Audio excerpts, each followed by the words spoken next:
Hello everyone. Hope you all are fine. Students, welcome to Mature Videos. My name is Ruchi Batra. Students, today we will do chapter number 3, To Autumn. Open page number 25. Students, सबसे पहले हम Before You Start वाला section पढ़ेंगे. The poem To Autumn is written by John Keats. ये जो poem है ना To Autumn, ये किसने लिखी है? ये लिखी गई है जॉन कीट्स के द्वारा. The poem personifies autumn as a human being capable of performing action, a human action. Students, personification एक लिटरेरी डिवाइस है जिसका मतलब होता है कि हम किसी भी चीज़ को है ना उसे ह्यूमन मतलब उसको रिप्रेजेंट करते हैं, किसी भी चीज़ को उसमें अंदर ह्यूमन क्वालिटीज़ उसके अंदर मान लेते हैं. मतलब वो होता नहीं इंसान, लेकिन किसी चीज़ को हम इंसान मान के चलते हैं, उसको इंसान रिप्रेजेंट करते रहते हैं. तो यहाँ पे भी इंसान रिप्रेजेंट किया गया है किसको? ऑटम को. मतलब ऑटम को इंसान के रूप में दिखाया गया है, एक औरत के रूप में, एक वुमेन के रूप में दिखाया है. तो स्टूडेंट्स देखते हैं. Autumn as the human being capable of performing human action. और वो कैपेबल है क्या परफॉर्म करने के लिए? Human actions. वो ह्यूमन एक्शंस भी कर सकती है. The poet describes the beauty of nature from different aspects of seasons.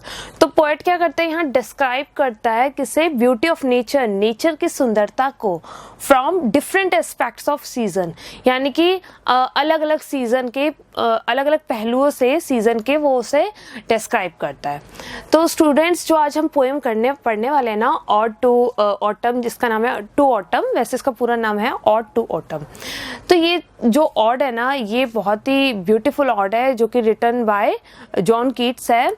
Students, normally जो पोएट्स होते हैं ना, वो ज़्यादातर है ना स्प्रिंग सीजन को पिक करते हैं एक्सप्लेन करने के लिए, उसकी सुंदरता को, उसकी ब्यूटी को डिस्क्राइब करने के लिए स्प्रिंग सीजन का ज़्यादा यूज़ किया जाता है. लेकिन जॉन कीट्स ने मतलब ऑटम सीजन को डिस्क्राइब किया है, वो भी ऐसे छोटा मोटा नहीं, 3 स्टैंडर्स में उसको डिस्क्राइब किया है. और उसके अंदर जो वोकैबुलरी उसने यूज़ करी है ना, मतलब मैं ये नहीं कहूँगी कि बहुत इजी पोएम है कि पढ़ते ही आपको आ जाएगी. आपको इसका एक एक लाइन इसकी समझनी पड़ेगी, इसका एक एक वर्ड समझना पड़ेगा. तो इसमें मतलब आपको पूरा अपना पेन लेके इसको सुनना भी है और समझना भी है. तो स्टूडेंट्स, अब हम स्टार्ट करते हैं. To autumn, season of mists and mellow fruitfulness, close bosom friend of the maturing sun. Season of mist यानी कि ऑटम का जो सीजन है ना, ये सीजन किसका है? मिस्ट का है. तो स्टूडेंट्स, मिस्ट का हमें मीनिंग दे रखा है इसके अंदर. मिस्ट मीन्स होता है small drops of water in the air. Air में स्मॉल जो ड्रॉप्स होती है जिसे हम कहते हैं धुंध या कोहरा. तो ऑटम का सीजन क्या है? ये कोहरे का सीजन है. एंड मेलो फ्रूटफुलनेस. मेलो फ्रूटफुलनेस मीन्स, मेलो मीन्स होता है पका हुआ, पके हुए, फ्रूटफुलनेस यानी कि फलों का. ये धुंध का मौसम है और पके हुए फलों का भी मौसम है. Close bosom friend. Bosom friend means best friend. ये किसका बेस्ट फ्रेंड है? यानी कि ऑटम. ऑटम किसका बेस्ट फ्रेंड है? ऑफ द मैच्योरिंग सन. ये मैच्योरिंग सन का बेस्ट फ्रेंड है. मैच्योरिंग मीन्स जो फुली ग्रो है, जो फुली ग्रो हो चुका है ना सन, उसका ये बेस्ट फ्रेंड है. कौन? Autumn. Conspiring with him how to load and bless with fruit the vines that round the thatch eaves run. Conspiring means साजिश रचना. साजिश रचना होता है ना, मतलब कंस्पायरिंग करना. कौन करता है ये साजिश? कौन रचता है? ये रचते हैं दो लोग. दो कौन कौन? सन रचता है और ऑटम. ये दोनों मिलके है ना साजिश रचते हैं. क्या साजिश होती है इनकी? हाउ टू लोड, कि किस तरह से लोड किया जाए. किसको? वाइन्स को, फ्रूट से. किस तरह से जो बेले है ना उसको लादा जाए फलों से. That round the thatch eaves run, जो की छज्जों से गोल गोल ऐसे घूम रही है ना बेले, उन बेलों पे फल कैसे लगाया जाए, उनको बेलों को फलों से कैसे लदा जाए, लोड कैसे किया जाए। तो यहाँ पे हमारी 4 लाइन्स फिनिश होती हैं। अब आगे बढ़ते हैं। To bend with apples the most cottage trees and fill all fruit with ripeness to the core. तो यहाँ पे कहता है कि एक वर्ड आ रहा है मोस्ट कॉटेज ट्री। तो मोस्ट मीन जो होता है काई लगे हुए, जो कॉटेज ट्रीज होते हैं ना, जो काई लगे हुए पेड़ होते हैं ना, उनके ऊपर क्या होता है, टू बेंड विद एप्पल्स, उनके ऊपर जो एप्पल्स होते हैं ना वो उसको ट्री को बेंड कर देते हैं, यानी कि नीचे की तरफ झुका देते हैं, एप्पल्स के वो लोड से झुक जाता है। And fill all fruit with ripeness to the core, और वो सारे फ्रूट्स को पका देता है। राइप मीन्स होता है पकाना, तो पका देता है टू द कोर, कोर यानी कि अंदर से, यानी कि जो फ्रूट है फ्रूट को अंदर से डीप, अच्छा अंदर से, अंदर वाला भाग पूरा उसको पका देता है। To swell the gourd and plump the hazel shells with a sweet kernel to set budding more. तो यहाँ पे क्या कह रहे हैं कि गॉड क्या होता है, गॉड होता है कद्दू का, जो कद्दू होता है ना उसको बोलता है गॉड। तो क्या करता है, to swell the gourd means वो कद्दू को फुला देता है, गॉड को फुला देता है, यानी कि कद्दू को फुला देता है। And plump the hazel, hazel क्या होता है, एक तरह का फ्रूट होता है, उसके छिलकों को, शेल्स क्या होते हैं छिलके, उनके छिलकों को भी वो फुला देता है। With a sweet kernel, kernel means होता है कि मतलब गिरी को भर देना, तो वो क्या करता है उसके अंदर है ना गिरी को, मीठी गिरी को भर देता है। टू सेट बडिंग मोर, अब to set means to prepare, इसमें क्या होता है बडिंग मोर मीन्स कलियां खिलने का मौसम है, इस मौसम में कलियां खिलती हैं। And still more later flowers for the bees, और फिर वो कहता है कि स्टिल मोर मतलब इसमें कलियां खिलती हैं और वो बाद में जब वो फ्लावर्स बनती हैं ना फॉर द बीज, यानी कि वो मधुमक्खियों को इनवाइट करते हैं। कौन इनवाइट करते हैं, वो फ्लावर्स जो होते हैं ना, जो पहले कली बनती है, कली के बाद आपको पता है फ्लावर बनता है, जो फ्लावर होते हैं वो मधुमक्खियों को इनवाइट करते हैं। Until they think warm days will never cease, cease का मतलब होता है stop। तो जब तक उनको ये वो सोचते हैं, मतलब मधुमक्खियां जो है ना ये सोचती हैं कि जो वार्म डेज है ना ये कभी भी मतलब खत्म नहीं होंगे, नेवर स्टॉप मतलब ये कभी खत्म नहीं होंगे, ये हमेशा चलते ही रहेंगे। उनको ये लगता है कि ये वार्म डेज जो है ना ये कभी भी बंद नहीं होंगे, खत्म नहीं होंगे। For summer has over brimmed their clammy cells, cells होता है मधुमक्खियों का छत्ता, और क्लैमी मीन्स हो गया स्टिकी, वेट एंड स्टिकी। तो उसके ओवरबिम्ड होता है शहद का, मतलब किनारे तक भर जाना। तो इस मौसम में क्या होता है कि जो शहद होते हैं ना, फॉर समर हैज ओवरबिम्ड, तो इसमें है ना जो मधुमक्खी का जो छत्ता होता है ना वो शहद से, स्टिकी स्टिकी शहद से किनारे तक भर जाता है। Now come to second stanza. Who hath not seen thee oft amid thy store? Sometimes whoever seeks abroad may find thee sitting careless on a grainy floor. Who hath means होता है कि किसने तुम्हें नहीं देखा। Who hath का मतलब होता है कि किसने तुम्हें नहीं देखा, नॉट सीन तुम्हें किसने नहीं देखा। एमिड मीन्स होता है यहाँ पे मीनिंग गिवन है, एमिड मीन्स इन द मिडिल, किसने तुम्हें नहीं देखा, मिडिल में बैठे हुए, स्टोर के यानी कि अनाज के भंडार के बीच में बैठे तुम्हें किसने नहीं देखा। यहाँ ऑटम सीजन को एक औरत माना है, एक वुमेन माना है, ठीक है। ऑटम कौन है अब इस टाइम, वुमेन है। तो वो कहाँ बैठी है, अनाज के भंडार के बीच में बैठी है।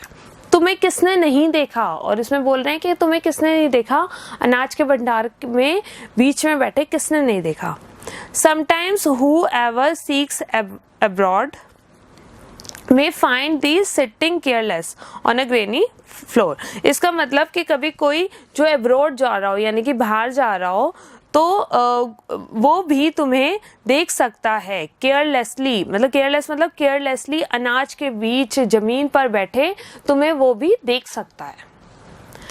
कौन? जो अब्रॉड जा रहा है। तो students now come to page number 26।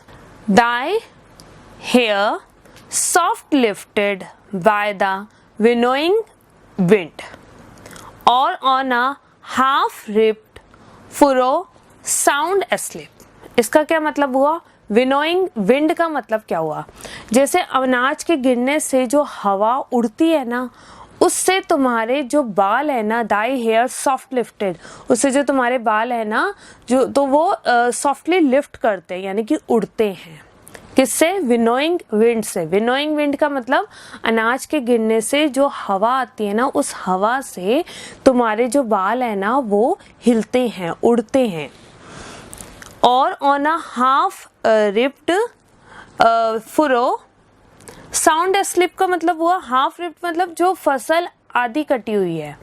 और फुरो का मीनिंग हो गया प्लग फॉर प्लांटिंग सीड्स, जो सीड्स प्लांट करने के लिए जो जिसे प्लग किया गया है। तो वो कह रहे हैं कि जो ऐसी फसल है ना जो आधी कटी हुई है, उस फसल में जो कि जहाँ पे फुरो यानी कि जो कि मतलब प्लांटिंग सीड्स के लिए जो प्लग की गई है ना, वहाँ पे तुम सो रही हो, साउंड एस्लीप यानी कि वहाँ तुम नींद ले रही हो। Drowsed with the fume of poppies while thy hook spares the next swath and all its twinned flowers। इसका क्या मतलब हुआ कि जो पॉपीज होता है ना, पॉपीज एक तरह का नशे का प्लांट है जिसको सूंघने से नशा चढ़ता है। तो कहता है कि तुम क्या कर रही हो? फ्यूम क्या होता है? सुगंध, कि किसी की स्मेल, खुशबू, मतलब सुगंध, कोई भी स्मेल मान के चलते हैं। फ्यूम यानी कि स्मेल। तो पॉपीज नशे, उसके जो नशे वाला जो प्लांट है ना, उसकी स्मेल से क्या हो रहा है? तुम ड्राउजी हो रही है, मतलब तुम्हें नींद आ रही है, नशा चढ़ रहा है तुम्हें नींद का। वाइल दाई हुक यानी कि जब तुम अनाज काट रही हो, मतलब हुक यानी कि अनाज काटने वाला, तो अनाज काट रही हो तो क्या हो रहा है? Spares the next swath. Spares means छोड़ देना। स्पेयर मतलब होता है छोड़ देना। तो तुम क्या करती हो? अनाज की एक लाइन को छोड़ देती हो। स्वैथ मीन्स होता है लैंड, बिग, मतलब एक लाइन जो होती है ना उसको तुम छोड़ देती हो अनाज की। ट्विंड मीन्स होता है लिपटा हुआ, जो कि लिपटा हुआ है फ्लावर से। तो वो जो अनाज की जो लाइन है ना वो लिपटी हुई है फ्लावर से, तुम उसे छोड़ देती हो। And sometimes like a gleaner thou dost keep steady thy laden head across a brook। तो कहता है कि जो अनाज काट लिया है ना उसको तो तुम क्या करती हो? अपने सिर पे लाद लेती हो, सिर पे रख लेती हो। और जो नीचे गिरा होता है उसको ग्लीनर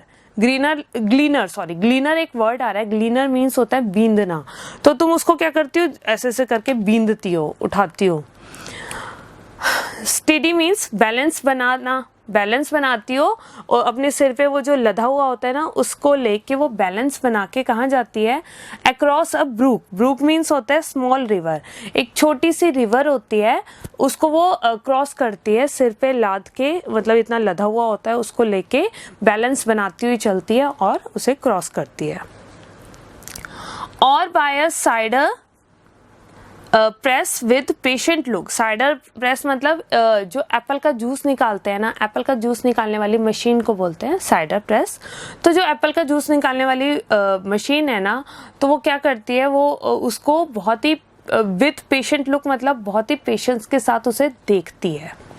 दाउ watchest the lazy oozings hours by hours, यानी कि वो है ना उसको वॉच करती है। क्या करती है? कि जो एप्पल का जूस निकल रहा होता है ना और उसकी वो लास्ट ड्रॉप्स निकल रही होती है, उसको वो वॉच करती रहती है। आर्स बाय आर्स मतलब घंटों तक वो उसे देखती रहती है। तो स्टूडेंट्स यहाँ हमारा सेकेंड स्टैंजा फिनिश होता है। Now students come to third stanza. Where are the songs of spring. अब यहाँ पे कह रहा है कि पोएट हमें बताता है कि ज़रूरी नहीं है कि जो स्प्रिंग सीजन होता है मतलब वही सबसे अच्छा होता है, वो उसी में ही गाने गाए जाते हैं। ऑटम सीजन भी कोई कम नहीं है, उसके भी अपने गाने हैं। मतलब where are the songs of spring, तो वो कह रहा है where are the songs of spring, spring के सॉन्ग्स कहाँ हैं? वेयर आर दे, वो कहाँ पर हैं? Think not of them thou hast thy music too, तो कह रहे हैं थिंक नॉट ऑफ देम, सिर्फ उसके बारे में मत सोचो, दाओ यानी कि ऑटम के पास भी अपना म्यूजिक है, thou hast thy music too, मतलब ऑटम के पास भी अपना खुद का म्यूजिक है। While barred clouds bloom the soft dying day and touch the stubble plains with rosy hue. अब यहाँ का इसका क्या मतलब हुआ? While barred clouds bloom the soft dying day, soft dying day को देखिए, जब दिन ढलता है ना, सॉफ्ट डाइंग डे का मतलब हो गया कि जब दिन ढलता है ना तो सूरज की रोशनी है ना, जब वो क्लाउड्स पे पड़ती है तो ब्लूम करते हैं, क्लाउड्स चमकते हैं। तो मतलब जब वो सूरज की रोशनी जब मतलब पड़ती है ना तो क्लाउड्स पे, तो क्लाउड्स बीच में आते हैं और ब्लूम करते हैं यानी कि चमकते हैं। And touch the stubble plains with rosy hue, यानी कि वो फसल काटने के बाद जो डंठल बच जाता है ना, जब हम फसल काट लेते हैं तो नीचे जो डंठल बच जाते हैं ना, उन डंठलों पर वो जब टच करती है, टच कौन करती है? यानी कि जब सूरज ढलने के वक्त, मतलब जब दिन ढलता है तो जो सूरज की जो रोशनी होती है ना, वो जब उन डंठलों पर पड़ती है ना, तो विद रोजी हू, मतलब रोजी हू यानी कि वो गुलाबी कलर के लगते हैं, मतलब बहुत ही ब्यूटीफुल लगते हैं। Then in a wailful choir the small nuts mourn among the river swallows born aloft, इसका क्या मतलब हुआ? Then in a wailful, wailful मतलब होता है पेनफुल, choir मतलब जब वो गाना गाते हैं, कौन? नट्स, नट्स जब यानी कि जो छोटे छोटे मच्छर होते हैं ना, तो मच्छरों की आवाजें सुनी होंगी ना आपने, तो वो जो गाना गाते हैं ना, तो मौन यानी कि वो बहुत ही पेनफुल होता है, वो दुख वाला जो गाना गाते हैं ना। Among the river swallows borne aloft, यानी कि जो रिवर स्वेलो का मतलब जो रिवर के पास जो छोटे छोटे पेड़ निकल आते हैं ना, छोटे छोटे पेड़ होते हैं, तो मोस्टली है ना ये उधर रिवर के उस साइड में है ना करके गाते रहते हैं। तो जो पेनफुल जो उनका सॉन्ग होता है ना, आवाज जो होती है ना, और sinking as the light wind lives as dies, वो जो आवाज होती है ना उनकी, तो वो क्या करती है, जैसे कि लाइट विंड ब्लो करती है ना, तो उसकी जो आवाज होती है ना वो भी ऊपर नीचे होती रहती है। लिव्स और डाइज मतलब कभी आवाज ऊपर हो जाती है, कभी बंद हो जाती है, मतलब धीरे हो जाती है, कभी बढ़ती है, ऊपर नीचे होती रहती है उनकी आवाज। And full grown lambs loud bleat from hilly bourn, hedge crickets sing and now with turble soft, turble soft यहाँ पे अब ये क्या बताना चाह रहा है, यहाँ पे बता रहा है पोएट कि एंड फुल ग्रोन लैम्प्स, यानी कि लैम्प क्या होता है? शिव का बेबी होता है ना, लैम्प्स तो लैम्प होता है। तो ये जो लैम्प्स होते हैं ना, ये मेमने जो होते हैं ना, इन्हें मेमने बोलते हैं हिंदी में। तो आपको पता है ना उनकी आवाज को क्या बोलते हैं? ब्लीट। तो वो जो ब्लीट करते हैं ना, वो लाउड ब्लीट करते हैं, यानी कि बहुत जोर जोर से उनकी आवाजें आती हैं। फ्रॉम हिली बोन, यानी कि पहाड़ों के ऊपर जो बोन होता है, नदी, जो छोटी छोटी नदियां बह रही होती है ना, उसके उधर से पहाड़ी वाली जगह से है ना, मतलब आवाजें आ रही होती है मेमनों की, मतलब ब्लीट करने की आवाजें आती हैं। हैज क्रिकेट सिंग, हैज क्या होता है? हैज कीड़ा होता है जो बाढ़ में रहता है, तो उसके गाने की आवाज आती है। नॉट विद ट्रबल सॉफ्ट, यानी कि उसके भी मतलब गाने की आवाजें आती रहती हैं। और the red breast whistles from a garden croft, यानी कि जो रेड ब्रेस्ट कौन है? ये एक पक्षी है जो कि क्या करता है? विसल करता है, यानी कि सीटी बजाता है। कहाँ से? From a garden croft. Garden croft का मतलब होता है गार्डन फार्म, जो गार्डन फार्म से सीटी बजने की आवाज आ रही होती है। किसकी आवाज होती है? वो एक पक्षी की आवाज होती है जिसका नाम है red breast. And gathering swallows Twitter in the skies.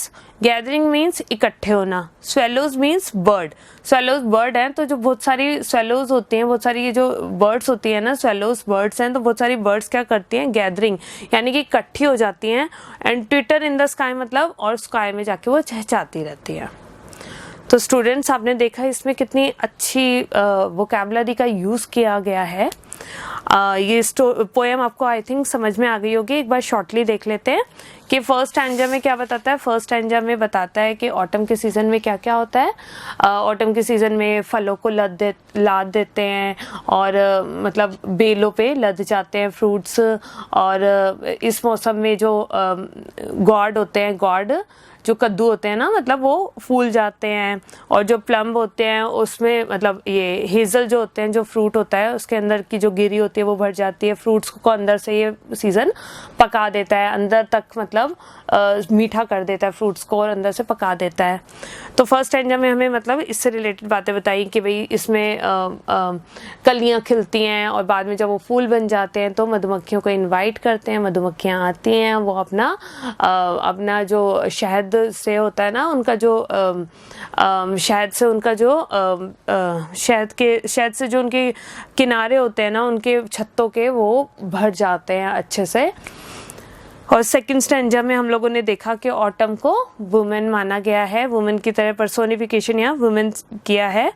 और यहाँ पे बताते हैं कि वो किस तरह से अनाज के ढेर में बैठी होती है. और विनोइंग विंड के बारे में बताया है कि जो गिरने से आवाज़ होती है ना, मतलब गिरने से जो हवा होती है उससे उसके बाल हिलते हैं. इस तरह से उसको एक वुमेन की तरह एक्सप्लेन किया है. इसको उसको मान के चला है कि वो एक वुमेन है और उसके साथ जो होता है कि वो कैसे बीनती है और अपने सिर पे लाद के ले जाती है, ब्रूक क्रॉस करती है. सिडार प्रेस यानी कि मशीन के बारे में बात करी है कि जब एप्पल का जूस निकलता है तो वो देखती है घंटों तक. फिर उसके बाद लास्ट स्टैंजा में हमने सॉन्ग्स के बारे में पढ़ा कि किस तरह से ये जो सॉन्ग्स होते हैं, जो म्यूज़िक होता है ना, ये हमारे ऑटम सीज़न के पास भी है. अगर स्प्रिंग के पास है तो ऑटम के पास भी है. और फिर इसमें किस किस की आवाज़ें बताई हैं, कीड़ों की आवाज़ें, पक्षियों की आवाज़ें और लैम्प की आवाज़. तो ये सारी आवाज़ों से ये मतलब संगीत में हो जाता है. तो स्टूडेंट्स अब इसके एक बार वर्ड मीनिंग देख लेते हैं. मिस्ट मतलब small drops of water in the air, यानी कि छोटे छोटे ड्रॉप वाटर के एयर में. स्वेल मीन्स होता है रिपन. पका हुआ, फूल जाना, मतलब एक तरह से पका हुआ फूल जाना. क्लैमी मीन्स होता है वेट एंड स्टिकी, यानी कि गीला और चिपचिपा. Amid means in the middle, यानी कि बीच में. Furrow means plug for planting seeds plant करने के लिए प्लग करना. स्वैथ मीन्स लैंड, यानी कि बिग, जो भी मतलब लैंड की बात हो रही है, बिग लैंड या थोड़ा सा पार्ट जो भी है. ब्रूक मीन्स स्मॉल रिवर, छोटी रिवर को बोलते हैं ब्रूक. तो स्टूडेंट्स आई होप ये पोएम आपको अच्छे से समझ में आ गई होगी. थोड़ी सी टफ है लेकिन इसको ध्यान से सुनना और ध्यान से इसके हर एक प्रोनाउंसिएशन को सुनना और इसको समझना. आई होप आपको सब अच्छे से समझ में आ गया होगा. Thank you so much.